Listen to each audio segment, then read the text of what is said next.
रात के 10 बज चुके हैं और मैं हूं आप सभी का अपना शावेज़ मलिक और हाजिर हूं आप लोग के सामने फिर से एक क्राइम की कहानी को लेके, एक क्राइम की घटना को लेके। और दोस्तों, हमेशा मैं अपने वीडियो पे आप लोगों से सुझाव मांगता हूं कि आप लोग कमेंट्स करके सुझाव दीजिएगा। और मैं बहुत सारे लोगों के कमेंट्स पढ़ता हूं और बहुत सारे लोग इस तरीके की शिकायत करते हैं कि सर, जो भी कहानी आप सुनाते हैं उसमें अवैध संबंध क्यों होते हैं? क्या अवैध संबंधों के अलावा कोई और कहानी नहीं है? अवैध संबंधों के अलावा भी बहुत सारी कहानियां हैं। सच कहूँ तो मुझे भी बिल्कुल सही नहीं लगता कि मैं आप लोग को अवैध संबंधों की कहानियां सुनाऊं। लेकिन क्या करें, अगर मोस्टली अगर आप लोग देखते हैं इस समय, अगर आप पूरी दुनिया का डाटा उठा के देखते हैं तो 70 से 80% के आसपास वो केसेस हैं जिसमें जो अवैध संबंध होते हैं, नाजायज़ संबंध होते हैं, क्राइम के पीछे यही सब कुछ निकलता है। अब अगर कोई क्राइम होता है तो उसको हम स्किप भी नहीं कर सकते, क्योंकि हमारा फ़र्ज़ है, हमारा कर्तव्य है कि हम आप लोगों तक क्राइम पहुँचाएँ कि किस तरीके से लोग जुर्म के रास्ते पे चलते हैं। हालांकि उनके पास वो रास्ता भी होता है कि वो जुर्म के रास्ते पे ना चलें, लेकिन उसके बावजूद भी वो जुर्म के रास्ते पे जाते हैं और उसके बाद में उनका जो अंजाम होता है ये कितना ज़्यादा भयावह होता है। इसलिए हमेशा मैं अपने वीडियो के माध्यम से अपने व्यूवर्स से यही कहना चाहता हूँ कि अवैध संबंध एक ऐसी बीमारी है जो धीरे धीरे इंसान के परिवार को खोखला कर देती है, और जब तक उसे पता चलता है, जब तक बहुत ज़्यादा देर हो चुकी होती है। कई अवैध संबंध तो ऐसे भी होते हैं जो खून के प्यासे होते हैं। इसलिए दोस्तों, इंसान को हमेशा अवैध संबंधों से दूर रहना चाहिए, अवैध संबंधों को नकारना चाहिए। और अगर इंसान किसी क्राइम के रास्ते पर जाता है तो उससे पहले इंसान को एक बार सोचना चाहिए कि वो जो करेगा क्या वो पकड़ा नहीं जाएगा। उसको क्राइम का रास्ता नहीं अपनाना चाहिए, उसको पुलिस की मदद लेनी चाहिए, जिसके बाद वो जिस सिचुएशन में फंसा हुआ है उससे बाहर निकल सके। बहरहाल दोस्तों, आज की जो कहानी है ये कहानी आप लोग को और ज़्यादा हैरान करेगी। आज की कहानी आप लोग को बहुत ज़्यादा परेशान करेगी, क्योंकि आज की कहानी के अंदर एक अदालत है। उस अदालत के अंदर एक बाप कटघरे के अंदर खड़ा हुआ है और तमाम सबूत रखे जाते हैं, तमाम गवाह रखे जाते हैं। और अदालत जब पूरे दोनों तरफ से जब पूरी सुनवाई करती है, पूरे जो चीज़ें सुनती है, उसके बाद में जो फैसला सुनाती है, तो अदालत कहती है कि सारे सबूतों और गवाहों को मद्देनज़र रखते हुए ये जो व्यक्ति सामने कटघरे में खड़ा हुआ है इसको आजीवन कारावास की सज़ा सुनाई जाती है, और साथ के साथ इसके ऊपर 2 लाख रुपए का जुर्माना भी लगाया जाता है। तो ये जो व्यक्ति कटघरे में खड़ा हुआ था, एक बेटी की शिकायत पे खड़ा हुआ था, तो क्या हुआ था इस पूरी घटना के अंदर सिलसिलेवार तरीके से आप लोगों को सुनाऊंगा। बस आप लोग इस वीडियो में अंत तक बने रहिएगा। और दोस्तों, आप लोगों से एक शिकायत भी है। आप लोगों ने अभी तक मुझे इंस्टाग्राम पर फॉलो नहीं किया है, तो ज़्यादा से ज़्यादा लोगों से रिक्वेस्ट है, ज़्यादा से ज़्यादा लोगों से गुजारिश है कि आप जाइए इंस्टाग्राम पर मुझे फॉलो कीजिए। इंस्टाग्राम का जो लिंक है आप लोग को हमारे चैनल के अबाउट वाले सेक्शन में मिल जाएगा, तो वहाँ से जाइए, कम से कम हमें फॉलो कीजिए। अगर आप कोई मन की बात कहना चाहते हैं तो वहाँ पर डायरेक्टली मैसेज से भी कर सकते हैं। तो आज की कहानी की बात करें दोस्तों, आज की कहानी की शुरुआत होती है राजस्थान से। और इस राजस्थान के अंदर एक ज़िला लगता है बारां ज़िला, और इसी बारां ज़िले के अंतर्गत एक थाना आता है अटरू थाना। और इसी अटरू थाना इलाके की ये बात है कि एक लड़की जिसकी उम्र महज 15 साल के आसपास है, 15 साल की ये लड़की अपने पड़ोस में रहने वाली आंटी को अपने साथ लेती है। इसी अटरू थाने के अंदर पहुंचती है 1 अक्टूबर साल 2022 को। थाने के अंदर पहुंचती है। थाने के अंदर पहुंचने के बाद में वहां पर जो पुलिस वाले होते हैं उनसे कहती है कि यहाँ पर जितने भी पुरुष पुलिस वाले हैं सब के सब को हटा दीजिए, अगर कोई महिला पुलिसकर्मी हो तो उसे बुलाइए। इस लड़की की आंखों में आंसू थे। पुलिस वाले इससे पूछने की कोशिश करते हैं कि बेटा क्या बात है, जो भी बात है हमें बताओ, सिलसिलेवार तरीके से बताओ। लेकिन ये जो लड़की होती है महज 15 साल की इसकी उम्र है। इसके साथ में जो महिला आई है वो इसकी अपनी नहीं है, बल्कि इसके ही पड़ोस में रहने वाली महिला है। उसका उससे कोई रिश्ता नहीं है, कोई नाता नहीं है, वो उसकी माँ नहीं है, चाची नहीं है, फूफी नहीं है। लेकिन उसके बावजूद भी ये जो पड़ोसी महिला है इस बेटी के साथ में आई है। बेटी 15 साल की है। रोते रोते इसका बुरा हाल है, आंखें सूज चुकी हैं। अब जब इस तरीके से ये बेटी का हालात पुलिस वाले देखते हैं तो पुलिस वाले तुरंत महिला पुलिसकर्मियों को बुलाते हैं। उसके बाद में जो महिला पुलिसकर्मी होती हैं वो इस लड़की को बिठाती हैं, साथ के साथ वो जो महिला साथ में होती है इस बेटी के उसको भी बिठाती है। बिठाने के बाद में पानी वगैरह को पूछा जाता है, पानी वगैरह पिलाया जाता है। उसके बाद में जो पुलिसकर्मी होती है, महिला पुलिसकर्मी, वो इस बेटिया से पूछती हैं बेटा क्या बात है, तुम सारी बात हमें बताओ। अब जो बेटी थी वो सारी बात सिलसिलेवार तरीके से पुलिस को बताती है। अब जैसे ही पुलिस ये बात सुनती है तो पुलिस बड़ा हैरान होती है। उसके बाद में पुलिस तुरंत पहुंचती है। इसका जो पिता होता है उसे गिरफ्तार किया जाता है। गिरफ्तार करने के बाद में पॉक्सो एक्ट के तहत उसके ऊपर मुकदमा दर्ज किया जाता है और उसके बाद में 17 नवंबर साल 2022 को इसे न्यायालय में पेश किया जाता है। अब दोस्तों जब इसमें पूरी सुनवाई होती है, कोर्ट अपनी सुनवाई करता है, दोनों ही पक्षों को सुनता है। उसके बाद में ये जो व्यक्ति था, जिस व्यक्ति को गिरफ्तार पुलिस ने किया था, उसकी बेटी की शिकायत पर इसको आजीवन कारावास की सज़ा सुनाई जाती है और साथ के साथ इसके ऊपर 2 लाख रुपए का जुर्माना भी लगाया जाता है। लेकिन जब इस व्यक्ति को आजीवन कारावास की सज़ा सुनाई गई थी तो वहाँ पर अदालत में जितने भी लोग बैठे हुए थे सबके सब तालियां बजाने लगते हैं, जज साहब के फैसले का स्वागत करते हैं। बल्कि समाज में जब ये खबर फैलती है तो लोग फैसले का स्वागत तो करते हैं, लेकिन उसके बाद में यही कहते हैं कि इस व्यक्ति को इससे भी बड़ी अगर कोई सज़ा होती तो मिलना चाहिए थी। तो ऐसा कौन सा कसूर इस पिता ने किया था और जिस वजह से जो लोग थे वो चाह रहे थे कि इस व्यक्ति को फांसी की सज़ा मिल जाती। तो जो कसूर इस पिता ने किया था उसकी कहानी जानने के लिए हमें चलना पड़ेगा तकरीबन 10 साल पहले। दरअसल ये जो व्यक्ति है इसका नाम पता मैं नहीं बताऊंगा ताकि जो बिटिया है 15 साल की नाबालिग बिटिया है उसका नाम का खुलासा ना हो सके। राजस्थान के बारां ज़िले में अटरू थाना इलाके में एक गांव पड़ता है। उसी गांव में एक परिवार रहता है। परिवार के अंदर परिवार का मुखिया है, उसकी पत्नी है, उसकी 2 बेटी हैं, 1 बेटा है। पूरा ही परिवार बहुत अच्छे तरीके से अपनी ज़िंदगी गुजार रहा है। जो परिवार का मुखिया है ये कामकाज करता है, मेहनत मजदूरी करता है और इसी मेहनत मजदूरी से जो भी पैसे उसे मिलते उन पैसों से ये अपने परिवार का भरण पोषण करता है। अब चूंकि परिवार में 3 बेटियां थीं और 1 बेटा था, इसलिए परिवार में जो पैसों की कमी थी आए दिन बनी रहती थी। और इसी बीच में जो ये जो व्यक्ति था इसकी जो पत्नी होती है ये बीमार हो जाती है। जब पत्नी बीमार होती है पत्नी का इलाज कराता है, हर जगह इलाज कराता है, पूरी कोशिश करता है अपनी तरफ से, लेकिन शायद पैसों के अभाव से कहें या फिर अच्छा ट्रीटमेंट ना मिलने की वजह से या फिर यूँ कहें कि बस उस महिला की ज़िंदगी ही इतनी थी, इस वजह से उस महिला की मौत हो जाती है। जब उस महिला की मौत हो जाती है तो उसके घर में अब जो लोग बचे थे, महज 3 बेटियां बची थीं, 1 बेटा बचा था और ये जो बाप था बस ये बाप बचा था। अब बच्चों के सिर से माँ का साया छिन चुका था, बस बाप इस घर में था। बच्चे भी ज़्यादा बड़े नहीं थे। जो बड़ी वाली बेटी थी उसकी उम्र उस समय 5 साल के आसपास थी। अब 5 साल की उस समय ये बिटिया थी और आप समझ सकते हैं कि एक सबसे बड़ी बेटी 5 साल की थी।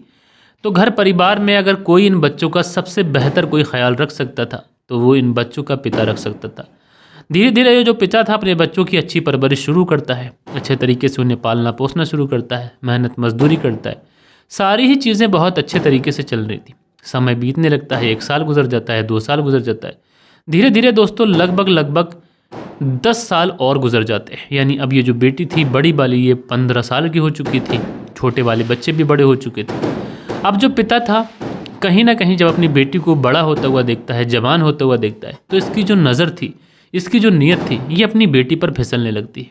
जब अपनी बेटी पर नीयत फिसलती है, धीरे धीरे अपनी बेटी को जवान होता हुआ देखता है, तो कहीं ना कहीं इसके मन में ऐसे ख्यालात आते कि इसकी जो बेटी है देखने में बहुत ज़्यादा खूबसूरत है, बहुत ज़्यादा हसीन है, जमील है। अगर किसी तरीके से ये अपनी बेटी को फंसा लेगा, अपनी बेटी को रिझा लेगा, तो उसकी जो मुश्किल है, यानी जवानी में ही उसकी पत्नी की डेथ हो गई थी, तो जो उसकी मुश्किल है, जो शारीरिक नीड रहती है उसकी, वो पूरी हो जाएगी। इसी लिहाज से 1 अक्टूबर साल 2022 को जब ये बेटी पुलिस थाने के अंदर अपनी रिपोर्ट लिखा रही थी तो ये पुलिस को बताती है कि अब से तकरीबन 5 महीने पहले की बात होती है कि जो पूरा परिवार था शाम का खाना खाकर सोया था। जो बड़ी वाली बेटी थी अपनी दोनों बहनों के साथ सोई थी, जो बेटा था वो अलग सोया हुआ था। रात्रि के तकरीबन 12 बजे के आसपास ये जो व्यक्ति था उठता है। उठने के बाद में जहाँ पर इसकी बेटियाँ सोई थी वहाँ पहुँचता है। वहाँ पहुँचने के बाद में अपनी बड़ी वाली बेटी से कहता है कि बेटा ज़रा उठो। बेटी चूँकि पिताजी उठाते हैं तो इसलिए तुरंत उठ जाती है। उठाने के बाद में उसे कमरे के अंदर लेके जाता है। अब बेटी तो यही समझ रही है, न जाने पिता को क्या काम होगा, उन्हें क्या नीड आ पड़ी है। दोस्तों कोई भी परिवार हो, अगर पिता अचानक से बुलाएगा तो बच्चों का फ़र्ज़ बनता है कि वो दौड़े दौड़े भागे भागे पहुँचे, अपने पिता की सेवा करें। लेकिन यहाँ पर जो बाप था ये बाप नहीं था, असल में ये पाप था। ये अपनी बेटी को उस कमरे के अंदर बुला के ले जाता है और पीछे से गेट बंद कर देता है। अब जैसे ही गेट बंद होता हुआ ये बेटी देखती है तो इसे समझने में देर नहीं लगती है कि जो पिता है वो हैवान बन चुका है। इसलिए ये अपने पिता से कहती है कि तुमने गेट क्यों बंद किया। पिता जो था वो इससे डबल मीनिंग बातें करने लगता है, इसको गलत जगह पर टच करने लगता है। बेटी विरोध करती है, वो कहती है कि तुम क्या हरकतें कर रहे हो, मैं तुम्हारी बेटी हूँ, सगी बेटी हूँ, और तुम मेरे साथ में कौन से रिश्ते को कलंकित करना चाहते हो। लेकिन जो पिता था अपनी बेटी को बहुत ज़्यादा रिझाता है, समझाता है, उससे कहता है कि देखो तुम्हारी भी कल शादी होगी, शादी होने के बाद में तुम अपने घर जाओगे, अपने पति के पास जाओगी, और अपने पति के पास जाकर ऑलरेडी तुम्हें सारी चीज़ें करनी ही हैं, तो मैं क्यों ना तुम्हें सिखा दूँ, तुम्हें समझा दूँ कि कैसे कैसे किया जाता है। अब जैसे ही ये बेटी सुनती है, इसके तो पाँव तले से ज़मीन खिसक जाती है। ये तुरंत अपने बाप को धक्का दे देती है और धक्का देते हुए कहती है कि तुम्हें ज़रा भी शर्म नहीं आती, तुम बाप और बेटी के पवित्र रिश्ते को अपवित्र कर रहे हो। अब जब ये बात बेटी अपने पिता से कहती है तो जो बाप था अपनी बेटी को पकड़ लेता है। पकड़ने के बाद में उसके बिस्तर पर धक्का दे देता है। धक्का देने के बाद में गिराकर उसके हाथ पांव बांध कर और उसके साथ में रेप करता है।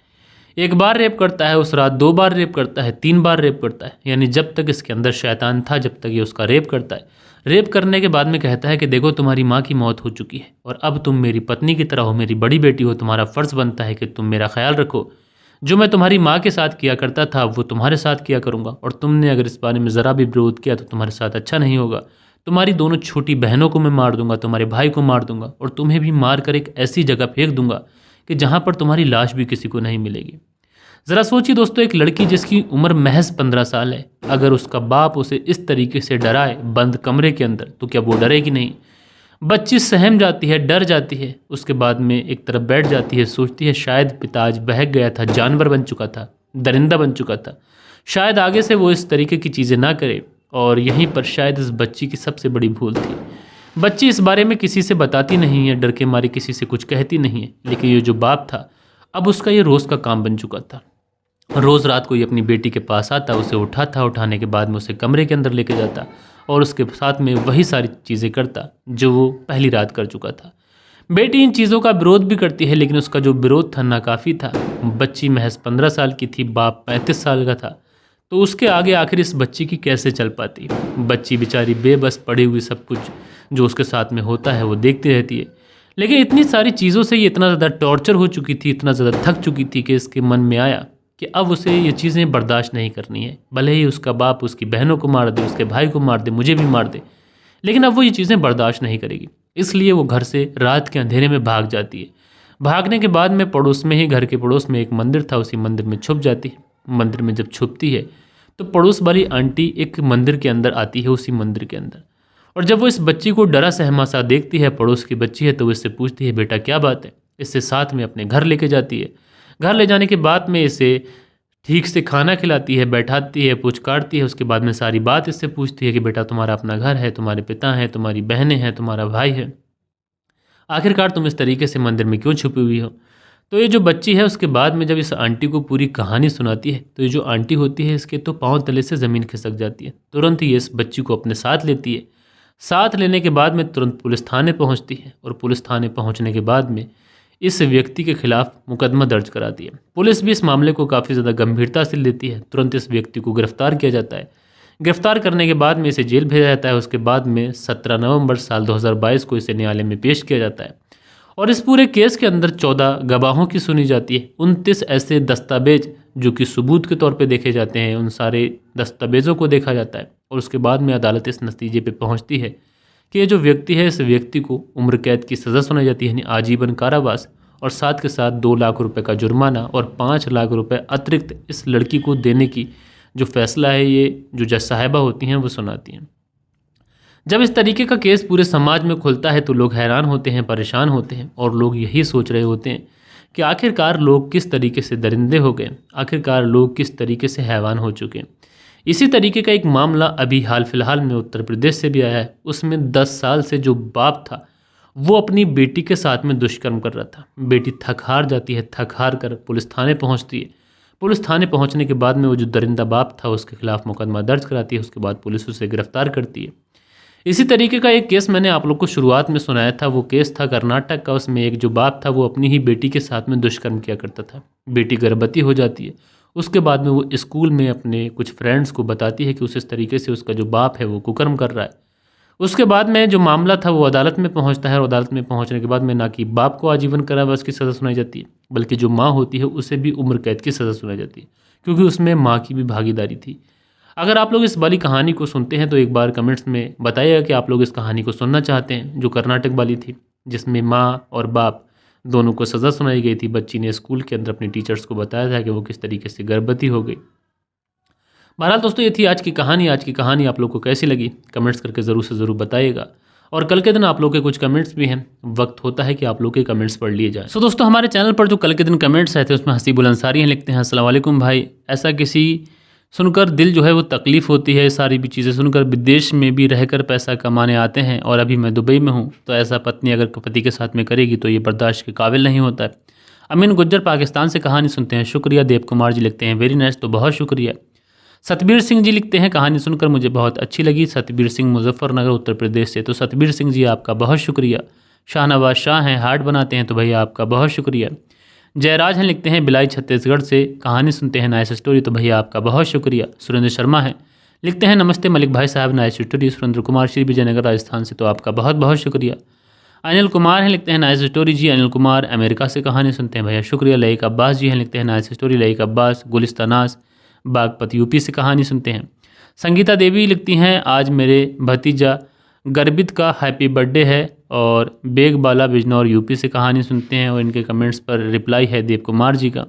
तो संगीता जी, जो आपका भतीजे हैं जिनका नाम गर्बित है, उनको उनके जन्मदिन की ढेर सारी बधाइयाँ मेरी तरफ से भी, मेरी फैमिली की तरफ से, मेरे सारे व्यूवर्स की तरफ से। उसके बाद में आमिर गुज्जर फ्रॉम फैसलाबाद पाकिस्तान से कहानी सुनते हैं, तो भैया आपका बहुत बहुत शुक्रिया। राजेंद्र कुमार लिखते हैं नमस्ते जी, तो राजेंद्र कुमार जी नमस्ते, कैसे हैं। सुनील त्यागी जी लिखते हैं नमस्कार मलिक भाई साहब, नाइस स्टोरी। सुरेंद्र कुमार श्री विजयनगर राजस्थान से। उसके बाद में अब्दुल अली हैं लिखते हैं सर सत श्री अकाल सर, और ऐसी कहानी होती है क्या। हवस की कहानी कुछ अलग ही नहीं है आपके पास, सिर्फ फुल सपोर्ट सऊदी अरबिया से। यानी अब्दुल अली लिखते हैं सर कहानी ऐसी ही है आपके पास में, क्या आपके पास कुछ और कहानी है तो वो भी सुनाइएगा। तो बहुत सारी कहानी मैंने सुनाई है, और मैंने शुरुआत में बताया कि आजकल जो भी क्राइम हो रहे हैं लेटेस्ट, सब इसी तरीके के हो रहे हैं। उसके बाद में गंडेल वाल करके आइडिया लिखते हैं बेचैन गेंडा कैमरोज से कहानी सुनते हैं, भैया शुक्रिया। मुकेश शर्मा हैं लिखते हैं नमस्कार मलिक जी, यही कहा जा सकता है कि बुरे काम का बुरा नतीजा। पूरी कहानी में अनीता के बारे में जानने की उत्सुकता थी, लेकिन अनीता कब आएगी, शायद हेडिंग में गलती से किरण की जगह अनीता लिख गया। तो खैर आपका बहुत बहुत शुक्रिया। उसके बाद में अदनान अब्दुल रज़ाक हैं लिखते हैं अस्सलाम वालेकुम मलिक भाई, स्टोरी अच्छी थी, बट ऐसा क्यों हो रहा है कि रिश्ते में कभी औरत गलत होती है तो कभी मर्द गलत होता है, अल्लाह हिदायत दे। तो अदनान अब्दुल रज़ाक जी, और दुनिया में मर्द और औरत के अलावा तो कोई है नहीं, इसलिए कभी क्राइम में मर्द इन्वॉल्व होता है, कभी औरत इन्वॉल्व होती है। संगीता देवी जी लिखती हैं उस दिन के लिए मैं हस्बैंड जी को मोबाइल कम चलाने को कहा था तो वो नाराज़ हो गए थे, सॉरी मेरे हस्बैंड देव कुमार जी। तो संगीता देवी जी, आप अपने हस्बैंड का ख्याल रखा करें, क्योंकि वो बहुत ज़्यादा प्यार करते हैं आपसे। देव कुमार जी बहुत अच्छे व्यूवर्स हैं मेरे, तो देव कुमार जी आप भी थोड़ा सा अपनी सेहत का ख्याल रखें, मोबाइल थोड़ा कम चलाया करें। गैरी शाह हैं लिखते हैं किरण की गलती है, उसको अपने हस्बैंड के साथ वफादार रहना चाहिए था। अगर किरण ने किसी मर्द से सेक्स रिलेशन बना लिए थे तब उसको किसी और मर्द से रिलेशन नहीं बनाना चाहिए था। स्वाद के चक्कर में कितनी लाइफ बर्बाद हो गई। तो बहुत अच्छी बात कही आपने, बहुत शुक्रिया। दिल बहादुर सिंह जी लंदन से कहानी सुनते हैं, भैया शुक्रिया। उसके बाद में नसरीना नाज हैं लिखते हैं भाई मेरा नाम नसरीन फ्रॉम पाकिस्तान है, आपसे एक बात कहती हूँ कि आप मुस्लिम हो और आप हिंदी में क्यों बोलते हो, क्या आपको उर्दू नहीं आती। तो नसरीन जी, मुझे उर्दू भी आती है, इंग्लिश भी आती है, लेकिन मैं एक हिंदुस्तानी हूँ और मेरे भारत देश की जो लैंग्वेज है वो हिंदी है, इसलिए बड़ा गर्व महसूस होता है हिंदी बोलते हुए। और जितने भी मेरे व्यूवर्स हैं ज़्यादातर सब मेरे भारतीय हैं, और ज़्यादातर जो पाकिस्तानी हैं वो भी हिंदी समझ लेते हैं, बांग्लादेशी भी हिंदी समझ लेते हैं, इसलिए कोई इशू होना नहीं चाहिए। और हमारी जो हिंदी है इसमें बहुत सारे अल्फाज मिक्स होते हैं, इसमें उर्दू भी होती है, इसमें हिंदी भी होती है, और इसमें इंग्लिश भी होती है, इसीलिए जो हिंदी भाषा है पूरी दुनिया में इसको प्यार मिलता है। उसके बाद में अगला जो कमेंट्स है लिखते हैं घटिया आदमियों की उस शादीशुदा आदमी में कोई ख़राबी नहीं लगी, उस औरत को छोड़कर उसके पास जाता था। यानी जो घटिया आदमी था उसकी भी शादी हो चुकी थी और वो फिर भी उसके साथ जाता था। बहुत अच्छी बात कही आपने बहन, आपका शुक्रिया। उसके बाद में बिलजिंदर सिंह है लिखते हैं very interesting story sir, thank you. तो भाई आपका बहुत बहुत शुक्रिया। सो दोस्तों, ये कुछ प्यारे प्यारे कमेंट्स थे जो कल के दिन आप लोगों ने किए थे। आशा करता हूँ आज की जो कहानी है ये आप लोग को ज़रूर से ज़रूर पसंद आई होगी। कहानी पसंद आई हो तो एक लाइक करिएगा, दोस्तों और मित्रों के साथ में ज़रूर शेयर करिएगा। मिलते हैं दोस्तों कल के दिन किसी और क्राइम स्टोरी के साथ में। जब तक के लिए अपना ख्याल रखिएगा, देश का ख्याल रखिएगा, परिवार के रिश्तों की अहमियत को समझिएगा। जय हिंद, जय भारत।